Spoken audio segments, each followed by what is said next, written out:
Supreme court के chief justice ने लगा दी मोदी की लंका। चीफ जस्टिस के सवाल पर मोदी के वकील की बोलती बंद। सुप्रीम कोर्ट के अंदर पसरा सन्नाटा। महिलाओं को बीच सड़क पर निर्वस्त्र किया जा रहा था। पुलिस आखिर कर क्या रही थी? चीफ जस्टिस डीवाई चंद्रचूड़ ने जैसे ही ये सवाल किया, वैसे ही सुप्रीम कोर्ट के अंदर सन्नाटा पसर गया। मोदी के वकील की जैसे बोलती ही बंद हो गई हो, क्योंकि जब केंद्र में भी मोदी सरकार हो, राज्य में भी मोदी सरकार हो, तो सरकार आखिर कर क्या रही थी? पुलिस प्रशासन क्या कर रहा था?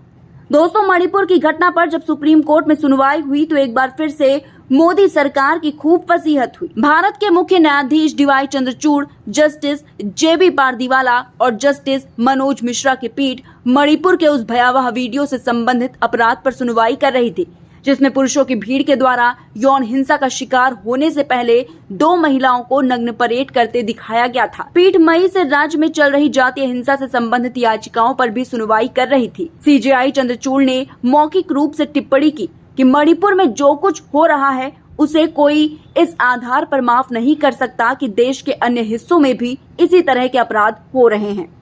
पीठ ने रेखांकित किया कि विभिन्न राज्यों में घटनाओं के बीच तुलना करना मणिपुर में सांप्रदायिक संघर्ष के दौरान महिलाओं के द्वारा सामना की जाने वाली हिंसा के विशिष्ट मुद्दे को संबोधित करने के लिए अनुकूल नहीं होगा। पीठ की टिप्पणी तब आई जब एक हस्तक्षेपकर्ता की ओर से पेश वकील बांसुरी स्वराज ने कहा कि महिलाओं के खिलाफ अपराध की ऐसी ही घटनाएं पश्चिम बंगाल जैसे देश के अन्य हिस्सों में भी हो रही हैं। अपने आवेदन के माध्यम से उन्होंने अदालत से इन मुद्दों पर भी ध्यान देने का आग्रह करते हुए कहा कि भारत के सभी बेटियों को सुरक्षा की आवश्यकता है। इस पर सीजेआई डीवाई चंद्रचूड़ ने आवेदन पर सुनवाई करने में अनिच्छा व्यक्त की और कहा कि हम उस पर आपको बाद में सुनेंगे, हम अभी मणिपुर मामलों की सुनवाई कर रहे हैं। वहीं दोस्तों, इस सुनवाई के दौरान चीफ जस्टिस डीवाई चंद्रचूड़ ने कई बड़ी बातें कही। उन्होंने कहा कि इस बात का हवाला देकर पल्ला नहीं झाड़ सकते हैं कि देश के बाकी राज्यों में भी महिलाओं के खिलाफ अपराध हो रहे हैं। हम पश्चिम बंगाल या किसी दूसरे सूबे में हुई वारदात को इससे नहीं जोड़ सकते। मणिपुर में जो कुछ हुआ है वो मानवता को शर्मसार करने वाला है। हमारा दायित्व है कि उन दोनों महिलाओं को न्याय मिलना चाहिए। हम मणिपुर में जीवन को सामान्य बनाने की आवश्यकता के बारे में भी परेशान हैं। वहीं चीफ जस्टिस ने यह भी कहा कि हमारे हाथ से समय निकल रहा है, राज्य को मरहम लगाने वाले कदम उठाने की जरूरत है।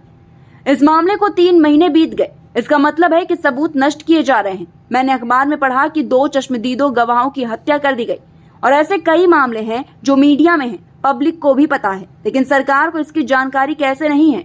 पीड़ितों के बयान है कि पुलिस ने उन्हें भीड़ को सौंपा था। ये काफी भयावह है और ये निर्भया जैसी स्थिति नहीं है जिसमें एक बलात्कार हुआ था, वो भी काफी भयावह था, लेकिन इससे अलग था।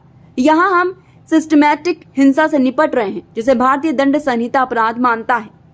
वहीं दोस्तों, चीफ जस्टिस ने जब आगे सवाल किया तो मोदी के वकील से कुछ बोला नहीं गया, उनकी बोलती बंद हो गई।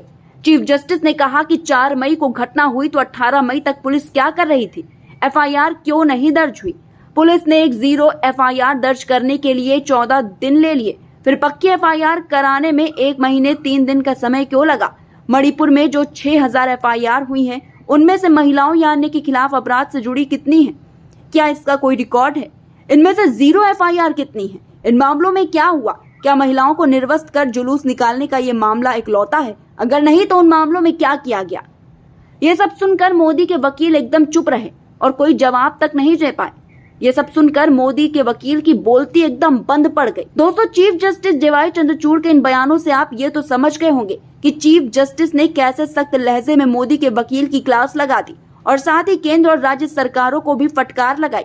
दोस्तों, बड़ी बात यह है कि मणिपुर का जो वीडियो वायरल हुआ है उसकी जांच अब सुप्रीम कोर्ट की निगरानी में की जाएगी, जैसा कि पीड़ित महिलाएं चाहती थी कि मामले की जांच सुप्रीम कोर्ट की निगरानी में की जाए, वैसा ही हुआ।